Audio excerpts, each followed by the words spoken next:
Très bien, merci pour cette présentation, merci de cette invitation, je suis très heureux d'être là. Donc, deux mots sur l'eurocommunisme d'abord, avant de parler de ce que ça a représenté pour les États-Unis. Donc, c'est un terme qui est déjà assez problématique, puisque bon, c'est un journaliste qui l'a baptisé quelque part en 1975. C'est un terme qui n'a que très tardivement été accepté eux-mêmes et revendiqué par les communistes. Et puis, il dissimule en fait des stratégies locales, nationales, différentes.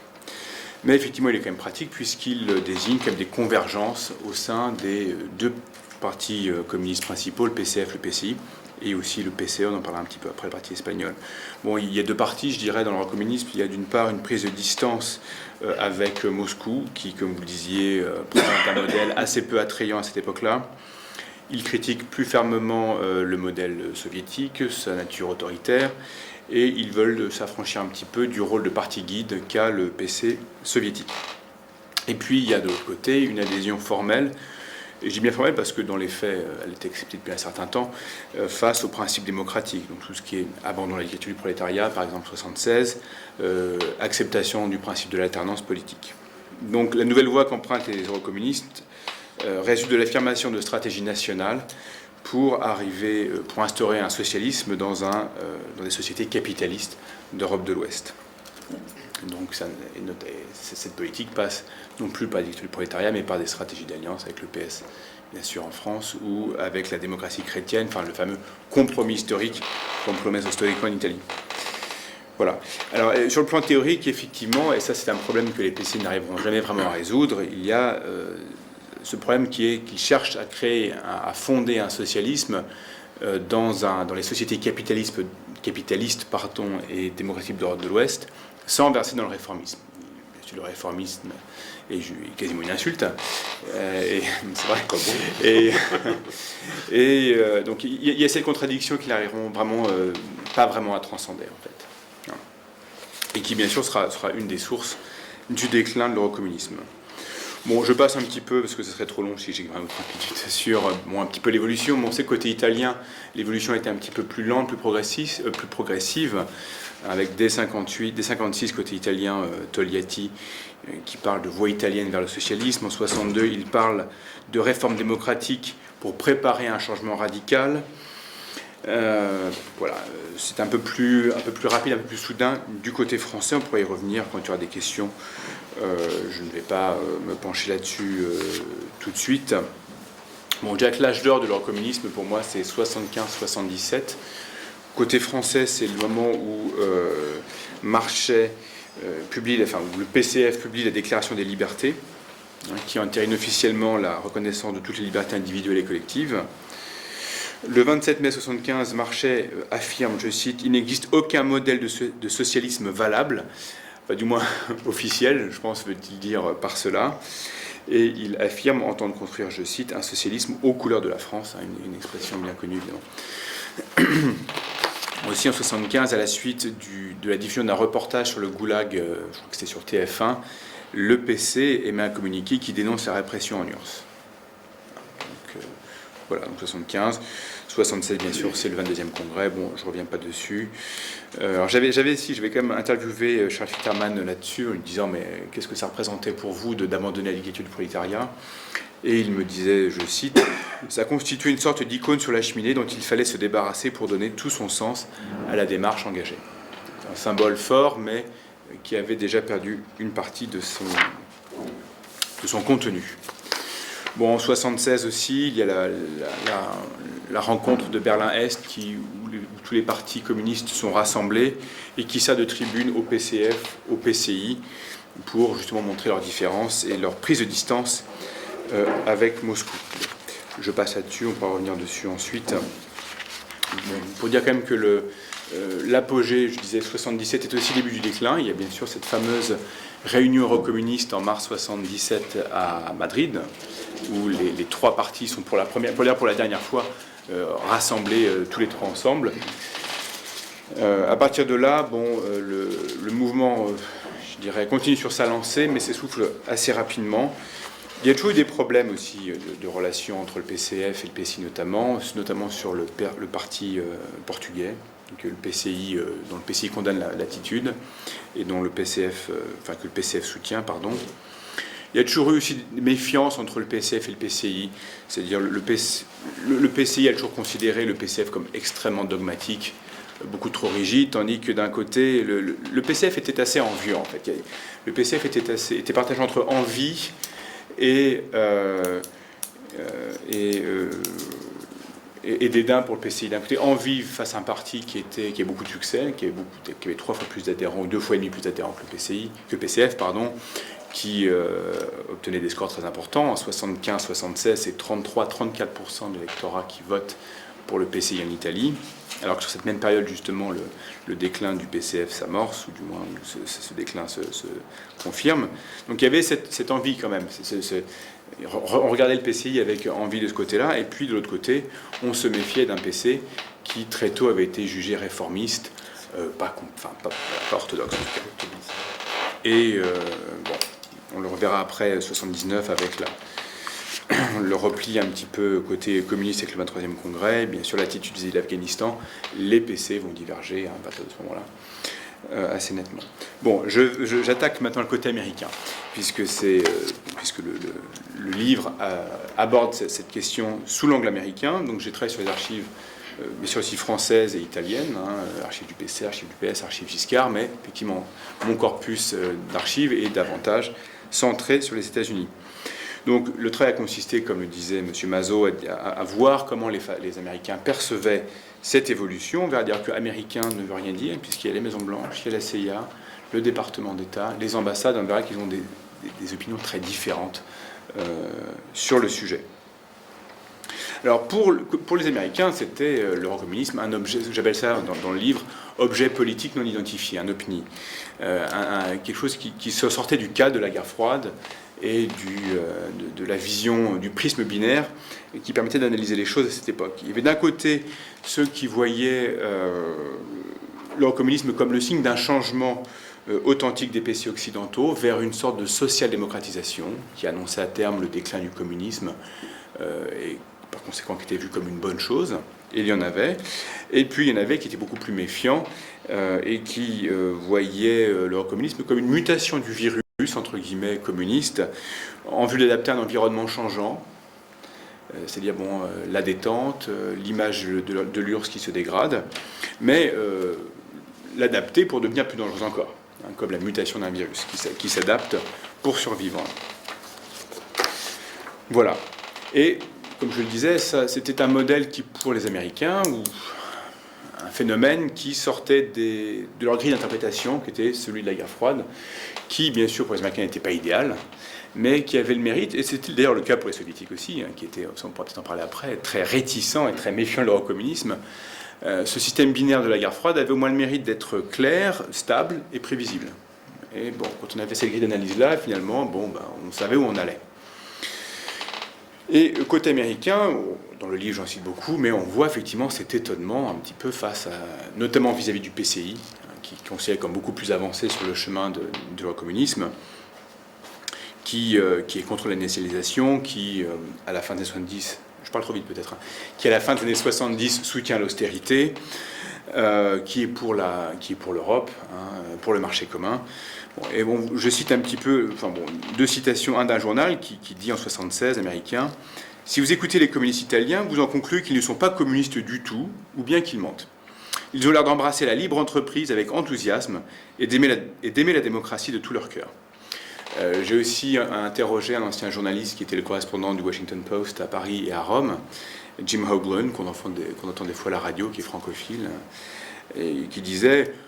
entre journalistes, c'est vrai que c'est plutôt à gauche, plutôt progressiste, en Europe, il y avait cette blague qui circulait qui disait que les Italiens avaient été des fascistes, de piètres fascistes, et qu'ils feraient de piètres communistes. En gros, ils aimaient la Dolce Vita, mais c'était pas du tout des dogmatiques. En tout cas, ils étaient beaucoup plus souples et, plus que concentrés sur la pureté idéologique du marxisme-léninisme. Et même parmi les conservateurs, là je cite un télégramme de l'ambassade 74, qui dit, alors effectivement, il y a toute cette ceinture rouge italienne en Toscane, Émilie-Romagne, et finalement, la vitrine du PCI, c'était notamment Bologne, où je vais dans quelques semaines, un peu sur chemin pour parler un petit peu de mon livre. Et voici, donc c'est un télégramme de l'ambassade italienne américaine à Rome, qui n'est pas du tout philo-communiste, loin s'en faut, mais qui dit, je cite, « Les administrations locales dans la ceinture rouge sont des modèles d'efficacité et d'honnêteté comparés à ce que l'on peut généralement voir ailleurs en Italie. » C'est le 20 mai 1974. « Les communistes ont généralement évité la corruption, les liens avec des sources de soutien indésirables ou le népotisme. » Voilà. Et je lis, à cette époque, l'ambassade est archi-anti-communiste. Et même Kissinger lui-même, à plusieurs moments, avoue que oui, les réformes nécessaires à l'Italie seraient bien mieux mises en œuvre si les communistes participaient d'une façon ou d'une autre au pouvoir au niveau national. Donc ça, c'est l'opinion des États-Unis, donc presse, politique, on parlera d'Assia dans quelques temps, sur le PCI. Sur le PCF, l'idée, alors là je résume, mais j'ai eu très peu d'opinions divergentes, c'est que bon, la phase eurocommuniste du PCF était brusque, non réfléchie et pas authentique. Il y a vraiment Kissinger qui dit, alors effectivement c'est pas le plus philo-communiste, loin s'en faut, mais qui dit, bon, quand on voit que l'abandon de la dictature du prolétariat a été voté à l'unanimité, on ne peut pas croire que c'est une décision démocratique. Voilà. Donc, mais au-delà de la nature du eurocommunisme, ce qui l'intéresse sont les conséquences. Qu'adviendrait-il si les PC arrivent au pouvoir? Puisque c'est ça, effectivement, qui les intéresse avant tout. Donc, voilà, qu'adviendrait-il du camp occidental? Qu'adviendrait-il de la cohésion de l'OTAN? L'OTAN pourrait-elle fonctionner avec des gouvernements qui incluraient des membres de partis qui, traditionnellement, évidemment, sont hostiles, ont été hostiles à l'OTAN et, au contraire, liés à Moscou? Bon, il y a aussi la question du leadership américain qui se pose. Quels sont les leviers que les Américains ont? Et ils se rendent compte que leurs leviers sont beaucoup moins importants qu'à la fin de la Deuxième Guerre mondiale. Voilà, donc ce sont toutes ces questions que j'examine dans le livre. Et en les examinant, j'analyse aussi la conduite de la politique étrangère américaine, l'équilibre entre les différentes composantes, qui décident entre CIA, département d'État, Maison-Blanche. Quel est le rapport, quel est l'impact des services de renseignement dans la prise de décision, quels sont le rôle ou les rôles des ambassades, et puis aussi quel est le regard que portent les États-Unis sur la politique française et italienne, quel degré d'ingérence ont-ils dans ces pays, et parfois on voit que l'ingérence est sollicitée, notamment côté italien. Il y a tout un jeu, on aura peut-être le temps d'en parler, mais bon, on voit, et je le cite, les Italiens aller vers l'ambassadeur américain et dire mais dites que vous êtes contre le communisme. Donc il y a tout un jeu très complexe là-dessus, très intéressant. Voilà. Ce qu'il faut savoir, c'est que pour les États-Unis, vous l'avez dit, c'est une période qui est très difficile sur le plan extérieur. Bien sûr, il y a le Vietnam qui s'est terminé, comme on sait, en 1975 vraiment. Le Cambodge, le Laos sont aussi devenus communistes. On en parle moins, on en parle plus aux États-Unis, mais l'Afrique aussi. Le communisme fait des progrès. Il y a bien sûr l'Angola, le Mozambique, la Guinée-Bissau, bien sûr, notamment évidemment l'Angola, avec les troupes cubaines, et ça c'est bien sûr ça pose problème aux États-Unis. Et puis en Europe, il y a la révolution des œillets, qui pendant quelques années, quelques mois, semble plutôt à l'avantage du Parti communiste. La transition espagnole, comment ça va se passer? Il y a un point d'interrogation. Même la Yougoslavie leur pose un petit peu problème quelque temps. Il y a la crainte aux États-Unis que la mort de Tito, qu'on estime en fait, j'ai vu quelque chose d'intéressant, la CIA avait analysé les selles de Tito, je ne sais pas comment ils avaient fait ça, et ils avaient prévu qu'il mourrait vers 77. Et on le voit dans les débats, il est mort, je crois, en 80, je ne sais plus exactement, enfin, il est mort après. Et l'idée, c'est, s'il meurt, est-ce que la Yougoslavie restera neutre, à peu près neutre comme elle l'est, ou retournera-t-elle dans le giron soviétique? Ce qui forcément offrirait une frange du littoral adriatique, possiblement à des bases soviétiques. Bon, il y a toutes ces spéculations là-dessus. Il y a Chypre aussi, qui oppose deux membres de l'OTAN, Grèce et Turquie, qui les opposent. D'ailleurs, la Grèce, à l'occasion, quitte le commandement intégré de l'OTAN. Et puis, il y a l'Italie, il y a la France. Donc, en Europe, qui est quand même le centre de leurs préoccupations, la guerre froide a commencé en Europe. On a Espagne, Italie, Yougoslavie, Chypre, Italie et France. potentiellement problématique. Donc c'est effectivement pas rien de leur côté. Et puis, au côté intérieur, les États-Unis sont aussi confrontés à des problèmes, notamment l'exécutif, puisque la fonction présidentielle était touchée par le Watergate. Ça a touché Nixon, mais ça affecte aussi ses successeurs. D'autant que pendant la guerre du Vietnam, le Congrès, qui est quand même très puissant aux États-Unis, il faut le savoir, avait un petit peu laissé de son pouvoir et là fait tout ce qu'il peut pour reconquérir le pouvoir qu'il avait laissé à la branche exécutive. Et puis il y a les difficultés économiques qu'on connaît, qui ne touchent pas que les États-Unis évidemment, qui touchent l'Europe évidemment occidentale, suite à la crise pétrolière. Alors voilà, donc comment voit-il les choses? Puisque oui, effectivement, il faut que j'avance. Bon, évidemment, ce sont différentes appréciations entre la France et l'Italie. L'Italie est vraiment le pays qui fait peur aux États-Unis, qui paraît extrêmement fragile. On estime que la culture démocratique italienne est plus récente et plus fragile, ce qui n'est pas complètement faux, que la culture de l'État est aussi beaucoup plus faible qu'elle ne l'est en France. Le PC est plus fort et sur une pente ascendante, alors qu'il commence à entamer une phase de déclin côté français. Voilà, donc la crise économique aussi touche plus durement l'Italie que la France, et puis une instabilité politique et sociale très forte. Bien sûr, ce sont les années de plomb en Italie, sur cette même période, qui voit à la fois un terrorisme d'extrême droite supplanter, ou coexister avec un terrorisme d'extrême gauche. Les plus connus sont les Brigades Rouges. Donc, pour les États-Unis, c'est un allié à la dérive, économiquement, socialement, politiquement, fragile, et qui est d'autant plus important pour les États-Unis que l'Italie accueille beaucoup de bases de l'OTAN. Il y a la flotte américaine à Naples, des bases aériennes dans le nord à Aviano, une base de sous-marins dans le nord de la Sardaigne, la Maddalena, plus plein de points d'appui logistiques militaires. Et les Italiens, en plus, sont de bons alliés, puisqu'ils ne demandent pas de compensation. C'est-à-dire que, notamment, les États-Unis peuvent parquer des bateaux ou des sous-marins équipés de têtes nucléaires sans qu'on leur demande, en fait. Dans les autres pays, on demande aux États-Unis de dire si oui ou non il y a des têtes nucléaires dans les navires stationnés dans les ports. En Italie, rien de tel n'est exigé, donc c'est très pratique pour les États-Unis. Aux États-Unis, l'Italie était surnommée la Bulgarie de l'OTAN. Oui, c'est intéressant. Voilà. Et dès 60, donc une crainte de voir à chaque fois. Il y a aussi la crainte de voir le spectre politique se polariser en Italie. Très très tôt, effectivement, ce sont la démocratie chrétienne, l'ADC et le PC qui apparaissent comme les deux forces politiques. Et plus ça va, plus les partis tiers perdent du pouvoir, Parti socialiste inclus, et plus les deux seuls partis vraiment sont l'ADC, en gros 40%, 38-40%, et le Parti communiste qui monte à 33-34% dans les années 70. Donc un spectre polarisé où c'est le PC et l'ADC, démocratie chrétienne. Je vous lis une petite citation là, de Kissinger qui montre bien sa hantise dès les années 60, dès 70, à propos du Chili. Il pense au Chili, mais il pense tout de suite Italie. Et voici ce qu'il dit en 70 dans un rapport à Nixon en novembre 70. L'exemple du succès d'un gouvernement marxiste élu au Chili aura certainement un impact et même une valeur de précédent ailleurs dans le monde, notamment en Italie.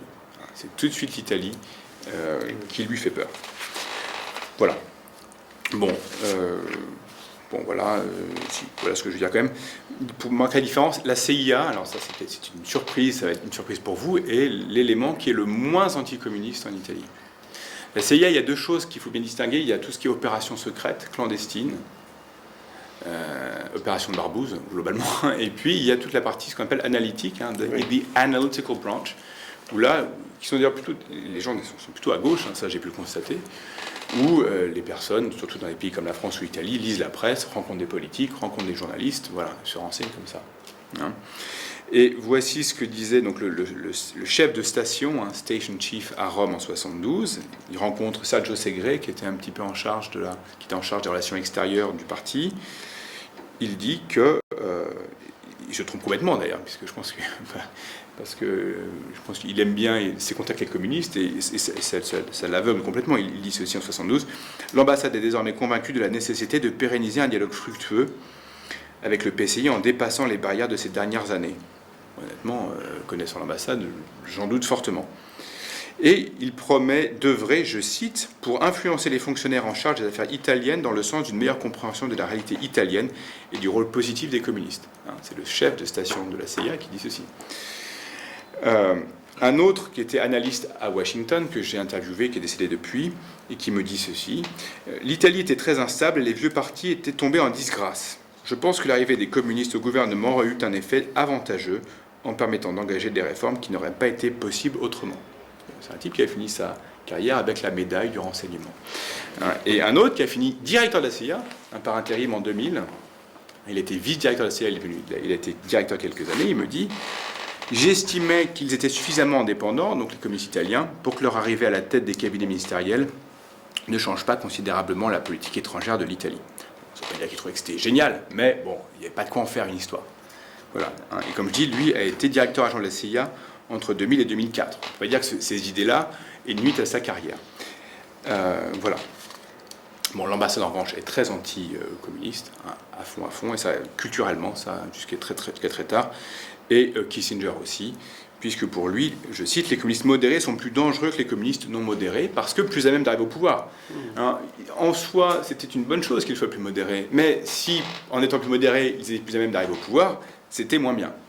Alors qu'à faire un PC à l'ancienne, rigide, bon, archi-anti-communiste, enfin archi-anti-américain, pardon, archi-anti-OTAN, bon, c'est pas agréable, mais s'ils se contentent de faire 10%, bon, bah voilà.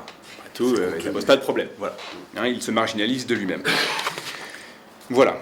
Et donc, ce que font les États-Unis pendant cette période, c'est en gros financer les partis politiques qui s'opposent au PCI. Donc, ça arrose très large, socialistes, démocrates, chrétiens, enfin à peu près tout. Une expression de l'opposition américaine vis-à-vis de tout compromis historique. Des tentatives de redynamiser, ça c'est leur grand terme, la démocratie chrétienne, en disant il faut que vous soyez plus ferme, ce qui ne marche jamais. Je cite plein d'extraits de ça. Et puis en 1976, il y aura le chantage à l'aide financière, c'est-à-dire de dire on ne vous donne pas d'argent si des communistes arrivent au pouvoir, parce qu'en 1976, il y a ces grandes questions, le PC fait 34%, les autres partis sont vraiment très faibles. Comment former une coalition de gouvernement ? Et donc ça voilà. Donc voici pour l'Italie. Alors côté français, c'est beaucoup moins marqué. Et souvent côté français, la peur c'est que si Mitterrand arrive au pouvoir avec les communistes en France, bon, c'est déjà pas bien en soi, effectivement, côté américain, mais surtout ça sera un exemple, ça aura valeur d'exemple pour l'Italie. Et ça, je cite plusieurs anciens secrétaires, enfin anciens ambassadeurs ou premiers secrétaires d'ambassade qui me l'ont dit très clairement. Alors, Mitterrand est en fait au début très bien vu. Il est à la fois anticommuniste et anti-gaulliste, qui sont les deux bêtes noires des États-Unis. Donc, pour lui, il représente les CFIO que les États-Unis connaissent bien et aiment bien, puisqu'ils sont vraiment pro-américains, pro-OTAN, pro-Israël, anti-armes nucléaires françaises, donc tout ce qu'il faut pour être bien vu du côté américain. Et puis, ce qu'il faut savoir aussi, c'est que, et ça on le découvre, c'est que les États-Unis sont à l'époque beaucoup moins à droite qu'ils ne sont aujourd'hui. On est, après tout, le New Deal est parti des États-Unis, et il y a eu ce qu'on appelle le consensus progressiste. Aux États-Unis, libéral veut dire de gauche, progressiste. Et ça, il faut bien le savoir. Et, jusqu'à Truman, jusqu'à même Nixon, en fait, certes, l'État intervient moins qu'il ne le fait en France ou dans les pays d'Europe de l'Ouest, mais c'est pas un gros mot que de dire que le gouvernement doit participer à la vie économique et sociale. Ça l'est pas encore. Ça va changer à la fin des 70, et bien sûr avec Reagan. Donc la SFIO, et politiquement parlant, c'est pas vraiment la politique SFIO n'a rien de choquant pour les États-Unis. Et là, je cite justement Eleanor Holmes, qui était à l'ambassade française et qui était invité par Pierre Rouanet dans la maison de campagne qui était du Nouvel Obs à l'époque, en 70. Et voici, donc ils déjeunent ensemble avec d'autres et ils font une promenade en forêt où Mitterrand lui explique son programme que l'Américain qualifie de son Mein Kampf et lui dit dans quelques semaines, donc en 70, je rassemblerai mon parti en congrès extraordinaire, je leur demanderai la permission de rejoindre la grande famille socialiste pour réintégrer le Parti socialiste. Puis au printemps prochain, j'irai dans une petite ville qui s'appelle Épinay où la grande famille socialiste sera rassemblée. Je n'aurai qu'une centaine de délégués sur 1000, mais j'émergerai comme premier secrétaire du Parti socialiste sur un programme de coopération avec le PS. Et ce que m'a dit ce diplomate me dit, mais qui est francophile. J'ai observé Mitterrand et ce qui se passait en France, et je l'ai vu déployer son programme quasiment point par point. L'idée, c'était globalement qu'il était compétent, qu'il savait ce qu'il faisait. Il disait qu'il allait en gros étouffer les communistes. Il le disait il le disait à tout le monde. À l'international. Bien sûr, évidemment. Et ça, visiblement, les États-Unis, du moins les interlocuteurs de Mitterrand américains de Mitterrand, globalement croyaient ça. Ils disaient, on le savait ce qu'il faisait. Et c'est vrai que l'ambassade était plutôt à gauche, l'ambassade américaine à Paris était plutôt à gauche. Donc voilà, il avait réussi à les charmer, et pas que des gens de gauche, mais aussi un ambassadeur qui s'appelait John Irwin, qui était un ancien du groupe IBM, quelqu'un de millionnaire, et qui aimait beaucoup Mitterrand, qui allait la veille de son départ est allé le voir avec un de ses secrétaires d'ambassade, et ce secrétaire que j'ai interviewé m'a dit on voyait vraiment qu'il appréciait la compagnie de Mitterrand. Bon, c'était sûrement pas quelqu'un qui était pour la rupture avec le capitalisme, mais il s'entendait très bien avec Mitterrand. Voilà. Et puis il disait aussi ceci, pour les rassurer, les ambassadeurs américains, il leur disait de toute façon, n'ayez pas peur, puisque les soviétiques me détestent, et ce qui était d'ailleurs vrai. Ça, on pourra en parler après. Ouais. Il l'avait même manifesté à une certaine élection présidentielle. Tout à fait, 74. Et voici ce que dit l'ambassadeur américain. Il dit « J'ai été impressionné par sa profonde méfiance de l'Union soviétique. Tel qu'il me le dit, donc Mitterrand, les soviétiques voient le marxisme comme une religion et préféreraient donc avoir affaire avec des religions opposées plutôt qu'avec des hérétiques dans leur propre église. » C'est l'image qu'utilise l'ambassadeur américain après une rencontre avec Mitterrand. Et ce qui, moi, m'a vraiment surpris, et donc les membres du Parti socialiste, on leur offre souvent des visites aux États-Unis. Il y a un programme qui s'appelait Foreign Leader Program, où pendant 6 semaines, tout frais payé, ils vont passer peut-être 1 ou 2 semaines à Washington, ils voient un petit peu le Congrès, ils rencontrent des parlementaires, et puis après, ils font leur programme un peu à la carte, donc Chevènement, Rocard, enfin bref, on se plaint, même un membre de l'Humanité, je crois, ils sont allés, et après, c'était assez libre. On pouvait aller voir des syndicats. Enfin, on n'était pas cantonné à aller voir que les belles choses. Non, bon, on pouvait aller. Il y avait. Le programme était assez libre. Ce qui me surprend aussi à chaque fois, c'est que dans les télégrammes, ce qui ressort, c'est la foi que Mitterrand, la confiance que Mitterrand va de toute façon étouffer les éléments les plus à gauche. Pourtant, le CRS est quand même très important à certaines périodes. Mais quand le CRS intègre la motion principale, ils disent oui, bon, Mitterrand, c'est ce qu'il fait, il les intègre pour mieux les étouffer. Et pourtant, le CRS, c'était quand même les plus favorables au rapprochement avec le PC, les plus pour les nationalisations, les plus anti-OTAN, les plus anti-américains. Visiblement, ça ne semble pas poser problème aux diplomates américains à Paris. Voilà. Autre point qui est très intéressant, c'est qu'il y a, alors ça je pense être le premier à le dire, c'est que les socialistes avaient quelqu'un qui s'appelait Renaud Vignal, qui était diplomate à Washington, et qui bossait pour eux. Pour les socialistes, à chaque fois qu'il arrivait à Washington, il invitait des membres de il y avait beaucoup de contacts avec le département d'État, les journalistes, et il montrait, c'était l'occasion pour les Américains, diplomates, journalistes, ou membres de l'administration, ou des administrations, enfin des ministères, si vous voulez, de les rencontrer et de montrer à quel point finalement c'était des gens modérés, tout à fait fréquentables, pas dangereux. Voilà. Et apparemment, j'ai aussi rencontré j'ai parlé à d'autres diplomates qui disaient oui, on allait souvent chez Renaud Vignal, en exagérant, ils disaient on était tout le temps rendu chez lui. Bon, je pense pas que c'était tout le temps, mais il disait Rocard était tout le temps à Washington. Bon, voilà. Donc forcément pour les États-Unis, en plus Rocard, la deuxième gauche, dite la gauche américaine, était forcément une gauche un peu plus présentable, en tout cas moins effrayante que d'autres. Voici aussi une visite de Mitterrand à Washington. Visiblement, il impressionne. Alors je cite, « Il apparaît comme un chef sûr de ses idées et de sa stratégie politique qu'il expose avec clarté, force et même parfois avec élégance. Ce qui m'a le plus frappé, c'est l'entière confiance qu'il dégage concernant sa position politique et l'inéluctabilité de la victoire, si ce n'est de la sienne, du moins de la force politique qu'il est en train de construire. » Sur les communistes. L'union entre Mitterrand et les communistes est de toute évidence un mariage de convenance plutôt que de conviction. Il n'y a pas, selon lui, d'autre moyen d'arriver au pouvoir sans celle-ci. Mais à l'entendre hier soir, ce mariage s'apparente à une intention de viol, je le cite comme ça. Le but principal de cette alliance n'est pas seulement d'utiliser leur voix dans la quête du pouvoir des socialistes, ni même de les domestiquer pour en faire des... J'aime bien aussi le mot domestiquer, ni même pour en faire des partenaires légitimes et constructifs. Non, à entendre Mitterrand, le but ultime de l'Alliance consiste à les dépecer morceau par morceau au profit des socialistes. Ça, c'est un rapport du département d'État, quelqu'un qui était invité justement chez Renaud Vignal pour le rencontrer. Alors, il y a d'ailleurs une anecdote assez drôle, parce que Mitterrand s'assoit dans la cuisine de ce monsieur-là, en fait, hein, qui reçoit chez lui, pour répondre aux journalistes, et derrière, il y avait je crois, une cruche qui s'écrit « eau potable ». Et la femme de ce diplomate qui était française, elle a dit « non, ça, mettez-vous ailleurs, parce que voilà, ça sera un peu grave. » Enfin, voilà pour l'anecdote. Voilà.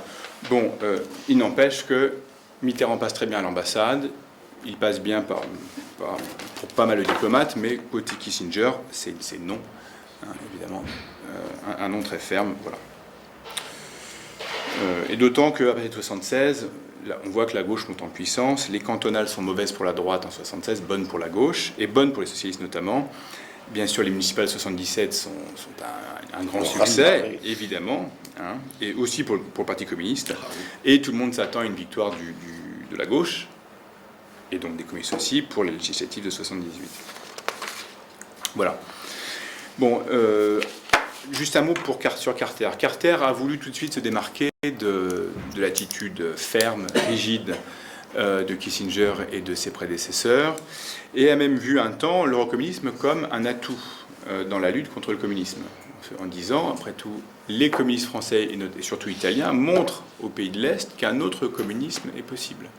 Par conséquent, ça ne veut pas dire qu'on a envie que les communistes arrivent au pouvoir en Italie ou en France, mais il ne faut pas non plus trop le casser, parce que c'est un modèle intéressant, alternatif, notamment dans des pays comme la Pologne ou la Hongrie, hein, dont les liens avec Moscou étaient un peu moins fermes. Et de fait, hein, dès son arrivée au pouvoir, Carter écrit une lettre aux dissidents, qui forcément déplaît beaucoup à Moscou.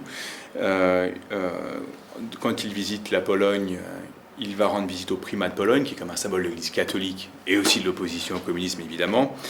Il s'arrange aussi aux États-Unis pour retourner la couronne de Saint-Étienne, qui est un symbole du nationalisme hongrois, à Budapest, et c'est effectivement ce qui va arriver. On double les fonds aussi alloués à Radio Free Europe, et notamment pour émettre ces rapports ou les idées des eurocommunistes. Donc c'est vu comme quelque chose qui peut, à long terme certes, lézarder la forteresse communiste en Europe de l'Ouest, en Europe de l'Est, pardon. Et du coup, les États-Unis envoient un signal qui est perçu comme ambigu, voire favorable, par les communistes italiens. Il y a, je pense, une déclaration en 1977 qui tranche avec celle de... Oui, je commence à être un petit peu loin, j'ai bientôt fini. Avec celle de Kissinger, qui dit, à un moment, je cite... Donc Washington serait inquiète quant à la volonté et la capacité des partis communistes de coopérer avec la communauté occidentale. Non, c'est pas ce qu'ils disent, non, c'est une mauvaise citation. En gros, l'idée, c'est que les États-Unis seraient inquiets si le Parti communiste dominait une coalition de gouvernement. Ce qui veut dire, en fait, s'il participe de façon minoritaire à un gouvernement italien, c'est OK. Et c'est comme ça, effectivement, bien sûr, que tout le monde s'empresse de l'analyser. Et puis, le tournant, c'est l'automne 77, où le PC... je voulais dire, c'est qu'à l'époque, le PC s'abstient au Parlement pour faire passer les lois de la démocratie chrétienne. Donc il a ce rôle d'inclusion. Il a 7 commissions parlementaires. Le président de l'Assemblée nationale, enfin de la Chambre basse, est un communiste, un Pietro Ingrao. Donc il a quasiment tous, mais il n'a pas encore de ministre. Et la symbolique terrible pour les États-Unis serait qu'un communiste, enfin des communistes, entrent au gouvernement.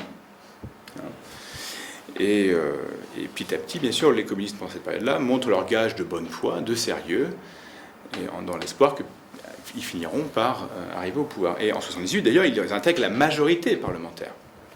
Et l'étape, c'est les ministres dans le gouvernement, ce qui n'arrivera pas. Et donc, bref, pour faire court, parce que je m'étends, Carter, à l'automne, enfin janvier 1978, arrête cette expérience et dit, les États-Unis s'opposent au communisme. En France, on a vu que déjà les États-Unis sont beaucoup moins stressés qu'en Italie. Avec Carter, c'est même beaucoup moins, puisque Carter dit que, où le secrétaire d'État, Sarah Vance, dit bon, que la gauche arrive au pouvoir ne change rien pour nous. Voilà. Et là, du coup, c'est Giscard qui tense les Américains pour leur dire, au lieu de dire que c'est pas dangereux, au contraire, montrez-leur que c'est dangereux. Hein, il dit, en 77, c'est en mai, l'Europe communisme est quelque chose de sérieux. La France, dans ce domaine, est un pays clé. Si les communistes entrent au gouvernement en France, quelques mois plus tard, la France, l'Italie et l'Espagne suivront. La France deviendrait un pays sur lequel on ne peut plus compter. Il y aurait une désagrégation du système de défense. On verrait des syndicats dans l'armée. Et tout développement dans le domaine de la défense, on en parle maintenant d'ailleurs, serait arrêté. Voilà. Et puis, il dit aussi, il resterait en Europe un pays fort mais isolé, l'Allemagne. Or, finalement, ce que les États-Unis craignent, c'est d'une Europe qui se réduit à l'Allemagne, ou d'une OTAN qui se réduit à un lien entre les États-Unis, l'Angleterre et l'Allemagne. Donc, voilà, bref. Voilà, donc en conclusion, effectivement, c'est un sujet qui les a beaucoup occupés dans les réunions bilatérales. Italo-américaine, c'est toujours mis en avant. Dans les réunions du groupe des 4, France, États-Unis, Allemagne, Angleterre, on parle toujours de l'Italie, jusqu'où ça va descendre. C'est vraiment une préoccupation de tous les jours. Il y a, ce que ça révèle, c'est les différences d'opinion, que j'espère avoir montré, mais on pourra peut-être en parler après. Différences d'opinion entre la situation italienne et la situation française, entre l'exécutif, qui a toujours beaucoup plus peur, en fait, que son administration, et pour cause. L'exécutif, lui, il se fait élire ou il se fait sortir. Et donc, il y a une question, bien sûr, d'image, et surtout ne pas paraître faible dans la lutte contre le communisme. C'est la période où Reagan monte en puissance, et où, si on est à gauche, on ne veut pas être accusé d'être faible, et où, si on est même parti républicain, on ne veut pas être débordé sur son aile droite. C'est exactement ce qui se passe. Bon, ce que ça montre aussi, c'est que, ce que j'ai montré, c'est le lien entre la détente, dont je n'ai pas encore parlé, et l'eurocommunisme. L'eurocommunisme, à mon sens, a pu prospérer, même si c'est sur une période courte dans cette période, parce qu'il y avait moins de tensions au niveau international. Et donc, ça n'obligeait pas les PC à choisir un camp par rapport à l'autre. On pouvait jouer sur les deux plans, de manière moins nette. Et on l'a bien vu, puisqu'avec l'Afghanistan, là, le PC est revenu tout de suite dans le camp soviétique. Donc la détente était un concept un petit peu flou. Finalement, la guerre froide n'était pas finie, mais on faisait une pause. On essayait d'avoir des relations un peu plus aimables, militairement, etc., avec entre guillemets, l'ennemi. Et pareil, finalement, dans ce concept flou qui était la détente, a pu prospérer un concept flou qui était le communisme. C'est à dire, on reste communiste, on n'est pas réformiste, mais en même temps, on essaie de proposer un programme qui est compatible avec la démocratie et le capitalisme. Bon, ce qui, comme je l'ai dit, était assez compliqué. Donc voilà, c'est cette période, ces contradictions que j'essaie dans le livre que j'ai essayé de développer. Voilà, j'espère. Merci.